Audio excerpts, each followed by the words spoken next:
Back during the Revolutionary War, American soldiers kept running out of black pepper. It came from the other side of the world, and the British Navy could cut off the supply anytime they wanted. But these soldiers had a secret growing in the woods right behind them, a little red berry from a shrub called spicebush. They dried it, crushed it, and used it just like pepper and allspice mixed together. Native tribes had been doing the same thing for hundreds of years before them. So why can't you buy this spice in a single store today? Spicebush is a common denizen of our understory forest areas, growing well in the shade of other trees and preferring moist, high-quality soils and sites, but we'll find it on a variety of locations. Spicebush can actually be pretty common in our understories and is not typically browsed by deer, giving it somewhat of an advantage over many other species. So what exactly is this spicebush shrub? Spicebush is a small woodland bush with the scientific name Lindera benzoin, and it belongs to the same plant family as cinnamon, bay leaves, and even the avocado. Spicebush is a broad, multi-stemmed shrub found in forest understories. The bark is smooth with prominent lenticels, or small raised bumps on the woody stems. In early spring, before the plant's leaves emerge, clusters of 3 to 6 fragrant flowers appear close along the stems.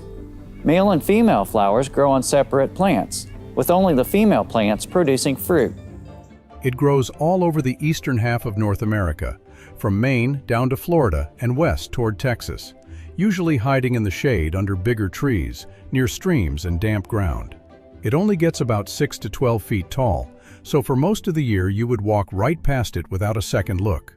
But snap one little twig between your fingers and the whole thing changes. A sharp, sweet, lemony, peppery smell jumps straight up your nose, and once you smell it, you never forget it. That smell is exactly why people gave it so many nicknames over the years, like wild allspice, feverbush, Benjamin bush, and the one folks in the mountains still love, Appalachian allspice. If you just crush one of the leaves and smell it, it's amazing. It's amazing. It has like a kind of a really powerful kind of lemony smell.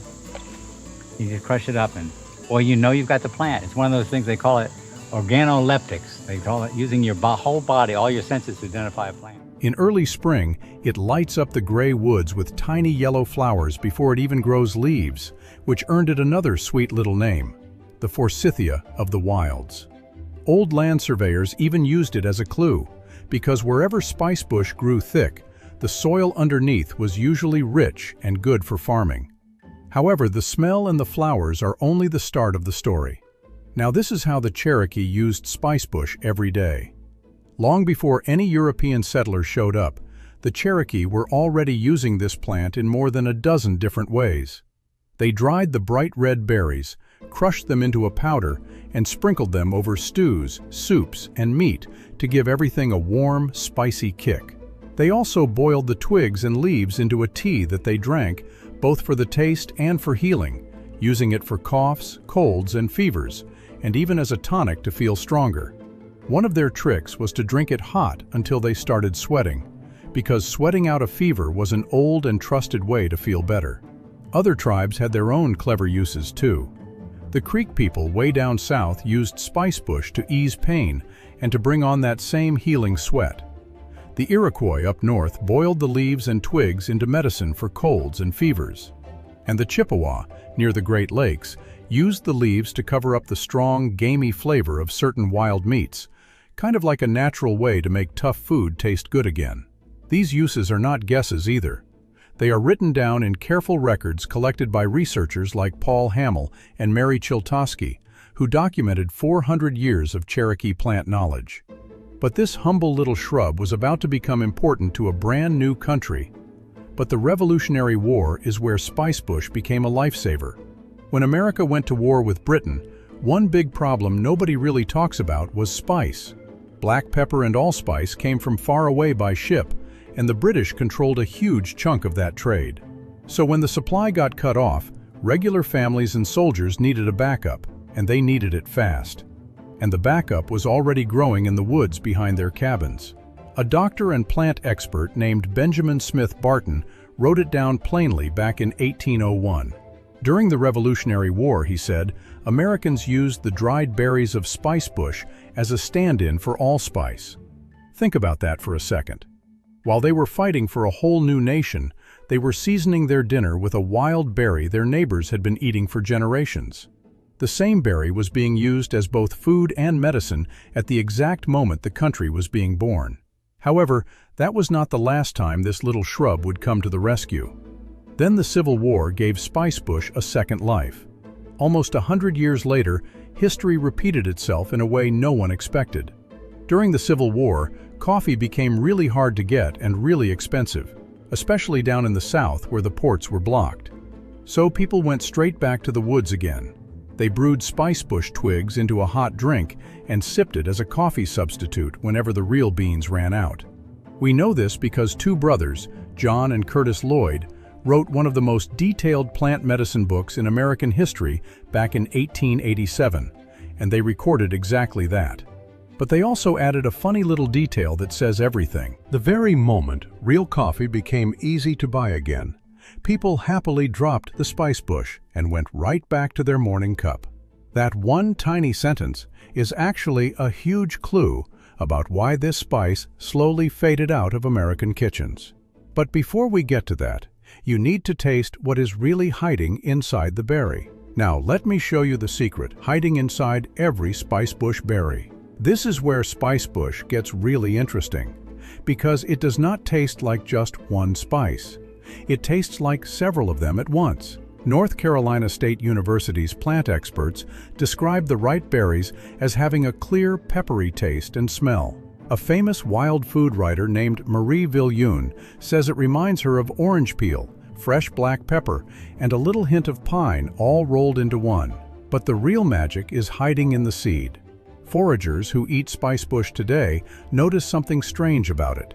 When the berry is still green, the bite is sharp and peppery and almost aggressive. When it turns red and ripe, it softens into something sweet and warm, a lot like allspice. And that hard seed in the middle does something black pepper simply can never do.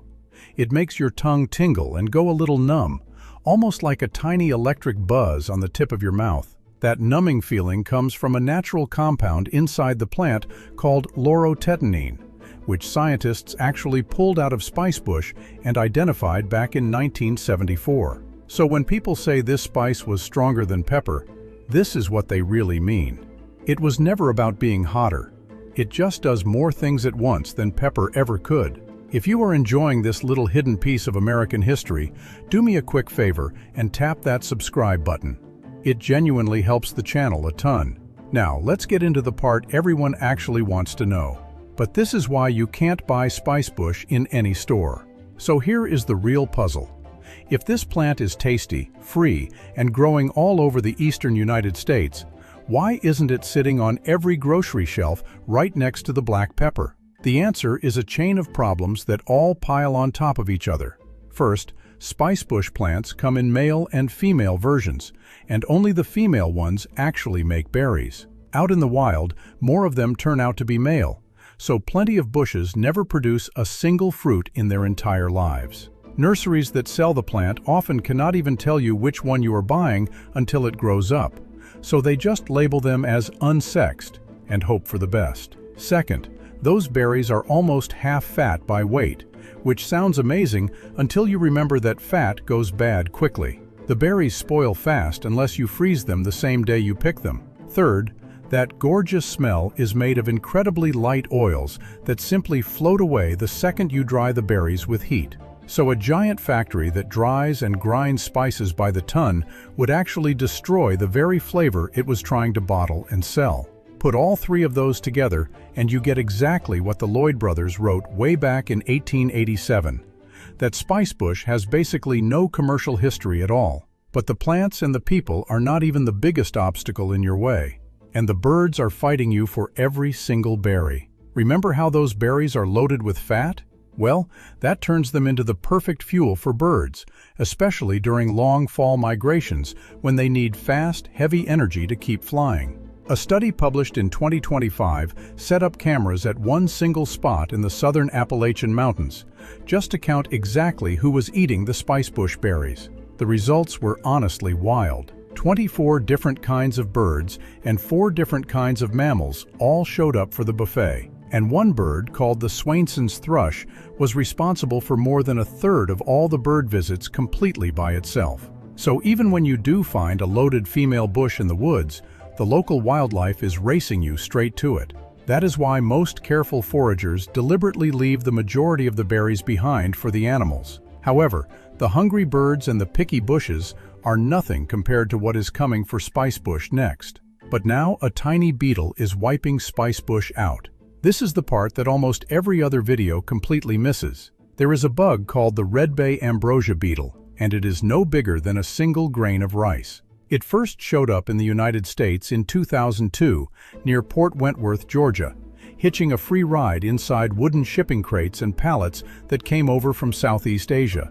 That tiny beetle carries an even tinier killer with it, a fungus that clogs up a tree's plumbing from the inside until the whole plant wilts and dies. The disease it spreads is called laurel wilt, and it has already wiped out enormous numbers of related trees all across the South. And now it has reached spicebush itself, confirmed first in South Carolina back in 2016, and then in Louisiana, Kentucky, Tennessee, and Arkansas.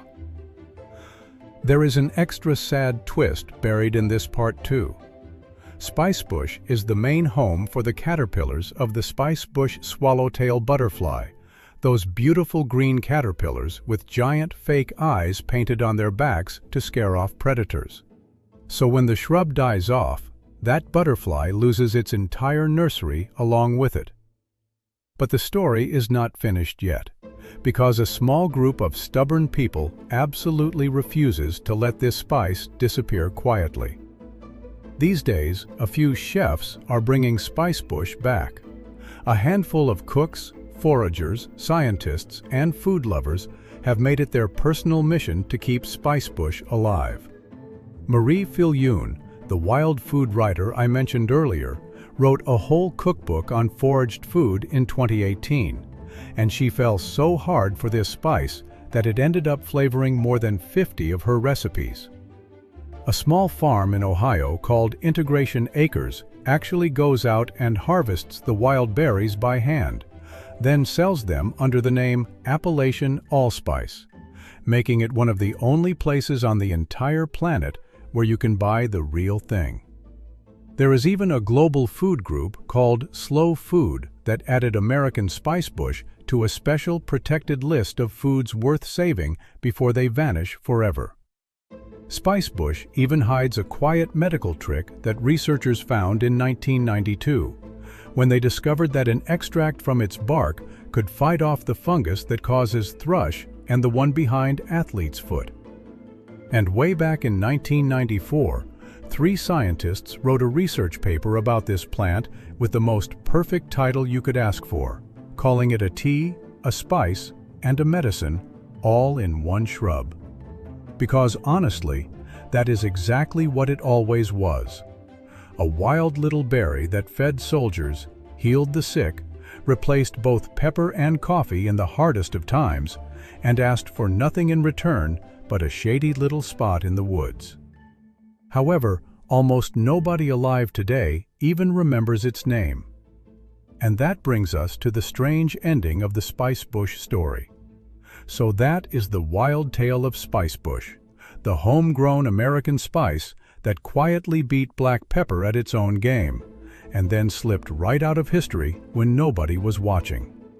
It was never weak, and it was never useless. It was just too wild to farm, too fragile to ship, and far too easy to forget the moment the trading ships started bringing cheap pepper back.